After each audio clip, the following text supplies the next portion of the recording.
Hi everyone, welcome back sa Leluna Tarot. So this is Maria, your tarot reader. So welcome, happy Wednesday sa inyong lahat. Maraming salamat sa aking mga subscribers and para dun sa mga bagong visit dito sa ating channel. Welcome sa inyong lahat. So for today, we're going to do a short collective reading, okay, para sa inyo. So depende sa ating makukuhang energy, whether this is about your love life. This is about a friendship, a family, your career, or anything else. Okay, guys? So, take what's resonate and leave the rest. Kung hindi mag-resonate sa inyo, yung reading, okay lang. Ibigay sa iba, okay? Kung hindi man resonated sa inyo, whether zodiac sign, okay? Gender, okay? So, leave it, okay? Again, this is for entertainment purposes only. Huwag seryosohin. Okay, and para dun sa nakaka-resonate naman is maraming salamat and kunin nyo lang yung mga key points na makakatulong sa inyo, okay? So, let's start. Huwag na natin patagalin. We are going to use for our guide energy for this collective reading, these two cards, okay? So, this is about relationship also, okay? So, let's get a card for my collective reading.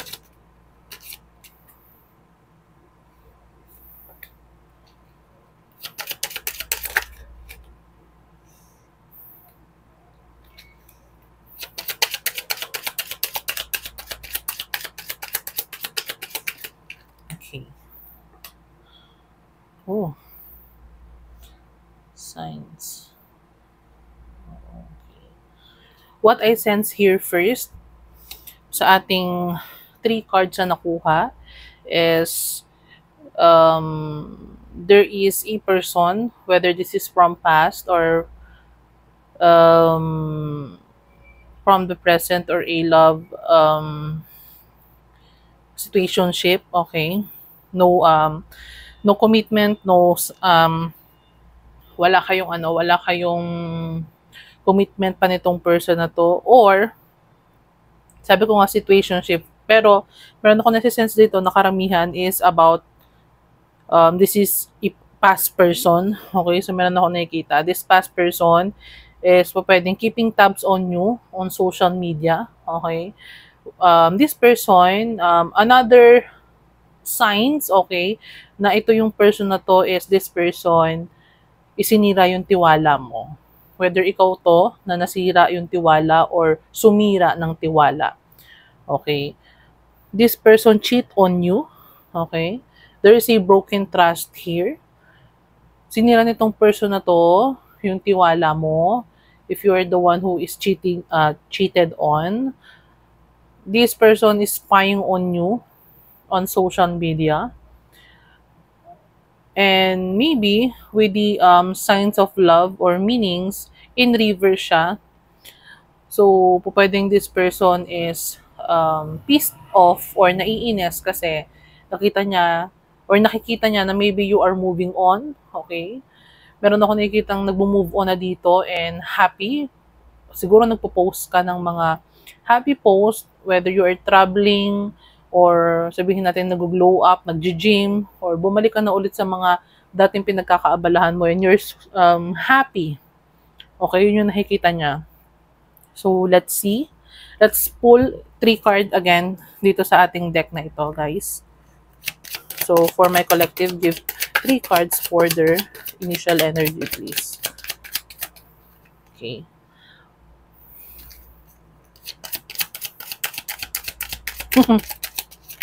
Oh. Shock. Oh, I get it.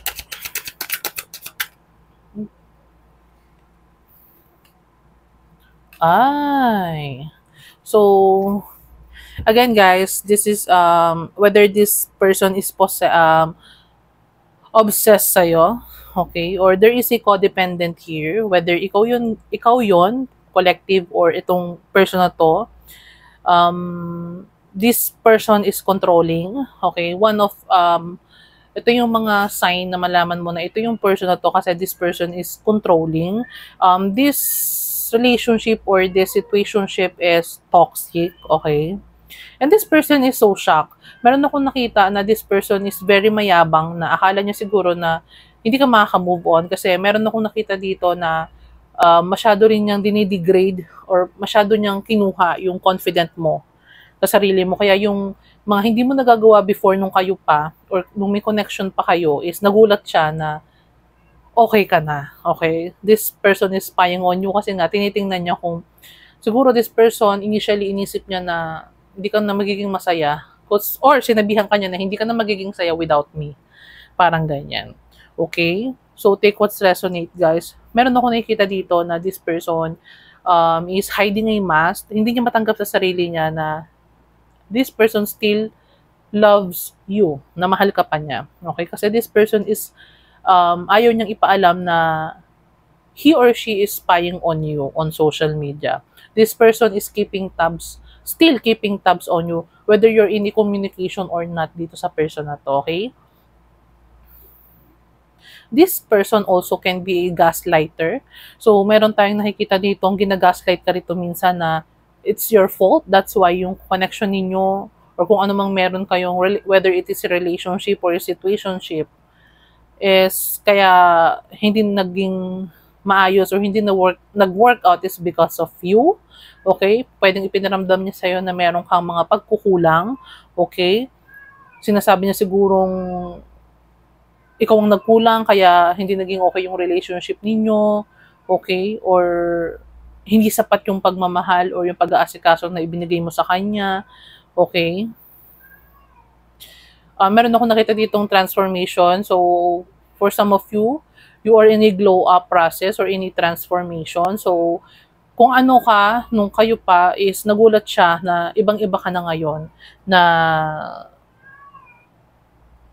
whether sa physical and sa way ng pagsasalita, meron akong nakukuha ng ganun. So, this person don't want you to move on to other, whether you are a female or a masculine, or a male, this person don't want you to move on to other person, okay? Or mas much as possible, this person is keeping tabs on you. Tinitingnan niya kung in a relationship ka na ba ngayon or meron na bang naliligaw sa'yo ngayon. Kasi nakita niya na you are very happy right now.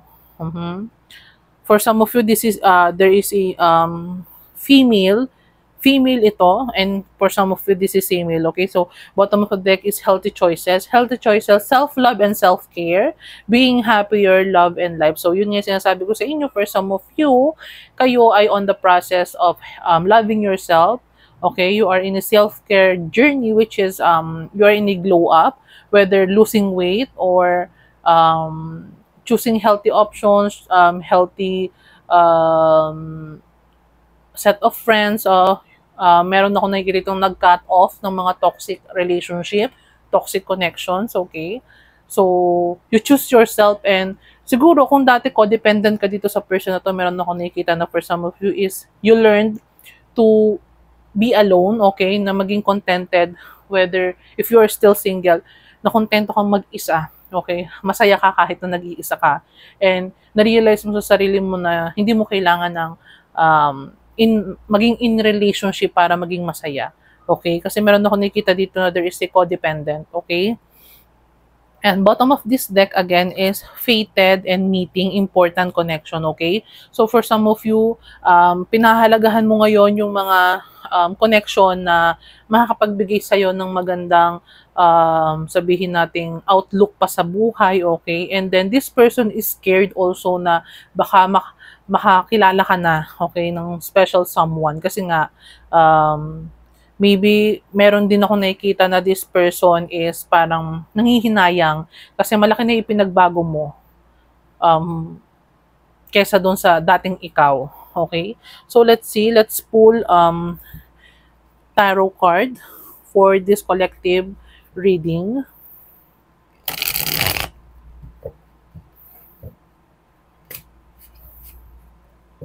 Let's dive deeper, guys.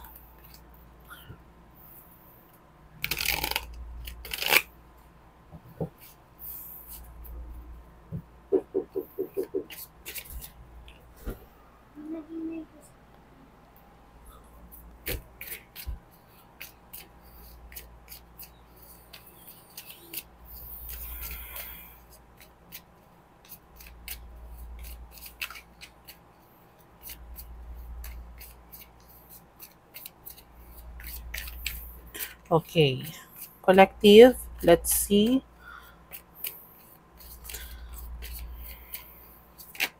Ooh, justice. So, kung ano man yung nangyari sa'yo before, so it can be, there is a justice doon sa cheating na nangyari. So, po pwedeng, soon you will find your special someone and maybe this person knows na hindi magtatagal is makakakilala ka na ng bago, okay? And this person is takot na mangyari yon kasi wala na siyang chance na magkaroon pa ng shot sa'yo. Can be this person is a karmic, okay?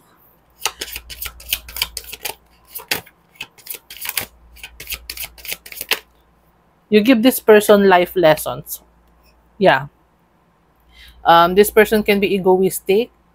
You are the karma nitong person na to. You give this person a lesson na hindi makakalimutan now that you're gone, okay? So, pwedeng in regret tong person na to. Rest, okay? So, this is Four of Swords. Can be this person is weary or parang feeling niya hopeless siya or helpless siya kasi wala siyang magawa. And Four of Cups, this person is in regret, kakasabi ko lang, this person is in regret na naghiwalay kayo, na wala na siyang chance to talk to you, okay? And this person is na-realize yan na ikaw ay isang missed opportunity, okay? And this person is also, alam mo yon, parang alam niya sa sarili niya na sayang kasi parang alam mo yon, ikaw is yung parang totoong gold while yung tumitingin siya sa iba. Kumbaga, hindi niya nakita yung kahalagahan mo nung kayo pa. And you are a Queen of Pentacles. You can be a Virgo, an Earth sign, Taurus, and Capricorn, okay? You are very matured, grounded, okay? Magaling sa pera, magaling sa trabaho, okay? And you can be in a high social status right now. You are very generous and very loyal also. Okay? So, meron ako nakikita dito na you're very loyal, mapagbigay ka, hindi ka madamot. And, alam mo, ikaw yung tipong pag nagtiwala ka sa person is very, ibibigay mo 101% doon sa person na yon. And, alam mo yon yung parang, you're very independent. Okay? Hindi ka nagre-rely sa partner mo. Maybe this person can be, sabihin natin gaslighter or alam niya kung ano yung quality mo as a woman or if you are a female or alam niya yung quality mo as a person. Kaya siguro parang imbes na tulungan ka niya na mag go higher pa or mag glow up is parang dinim niya yung light mo. And now, he or she realizes kung ano yung nawala sa kanya kasi big time, okay, na regret itong person na to kasi you are a big missed opportunity sa buhay niya. And this person still in stagnation kasi po pwedeng meron ako dito nakitang nagkaroon ng legal battle or legal disputes or sabihin natin galit kasi sinungaling. Po pwedeng nagsinungaling tong person na to sa'yo, nag-cheat siya sa'yo and there is a legal matter po or talagang nagkaroon ng malaking lesson dito sa person na to na hindi niya makakalimutan. Po pwedeng hindi na rin siya po pwedeng lumapit sa iyo kasi po pwedeng this person is very toxic, very delusional na sabihin na natin kailangan mong lumapit sa police officials or sa mas higher para hindi kanya malapitan. Oo. And siguro, this person is walang magawa, ma-spy ka lang if you don't block this person on social media. Kasi po pwedeng gumagamit siya ng fake account with a mask, okay? So po pwedeng gumagamit siya ng other account para ma-stalk ka niya. Okay? So, bottom of the deck is Judgment, Self-Evaluation, Awakening. So, sabihin natin, nagising na sa katotohanan tong person to, kaso huli na. Okay? Maybe this person wants to talk to you and ask for forgiveness. Okay? So, kaso nga lang, hindi niya alam kung paano kasi nga egoistic tong person na to. So, hindi nag-iisip pa siya kung anong gagawin niya para makausap ka, makapag-sorry siya sa'yo. Kaso sa nakikita ko, maaaring nahihirapan siya kasi may ego nga siya eh. May ego. So, pwedeng siya yung nag-cheat eh. Iniwanan ka niya. Mas pinili niya yung other person eh. Kaysa sa'yo pwedeng alam mo yon parang pwedeng sinabi niya sa'yo na hindi ka naman hindi ka makakahanap ng iba na katulad ko. Kumbaga iniisip niya na hindi ka makaka-move on sa kanya. Hindi iniisip niya na hindi ka maghahanap ng iba kasi you're a very loyal person. Very slow kind of a person na hindi agad-agad nakikipag-commit. Alam niya or kabisado niya kung paano ka mag-process or mag-isip and mag-desisyon. Okay? So, pull pa tayo ng dalawang card na lang. Page of Wands. Wow. So, you are in a, pinapakita lang ito na nasa start ka na. Oo. New beginning.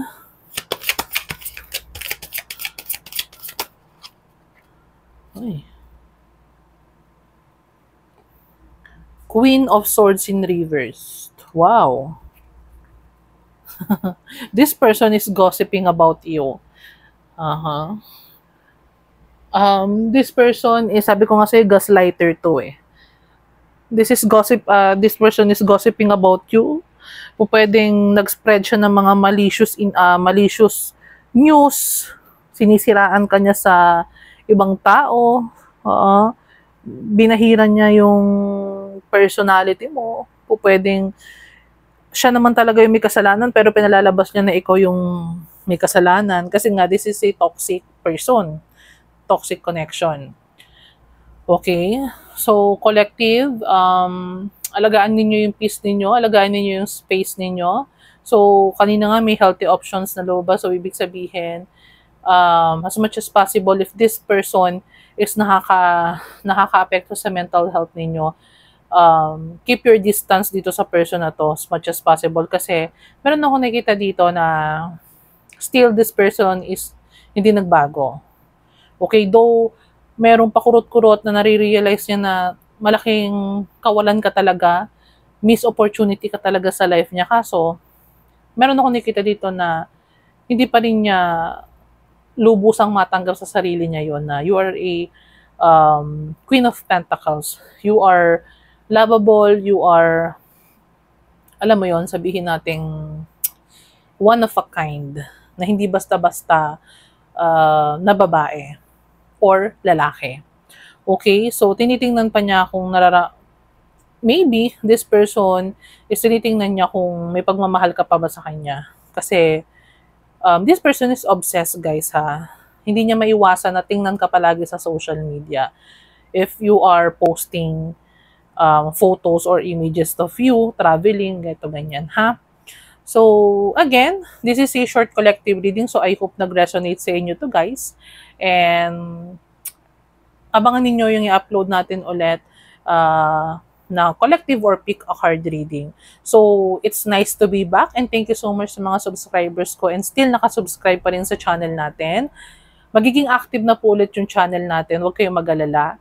And soon, magkakaroon tayo ng mga other readings pa. So, abangan nyo yun, guys. So, maraming salamat. Again, this is Maria. And this is La Luna Tarot. Saying, maraming salamat and have a nice day sa inyong lahat. Bye!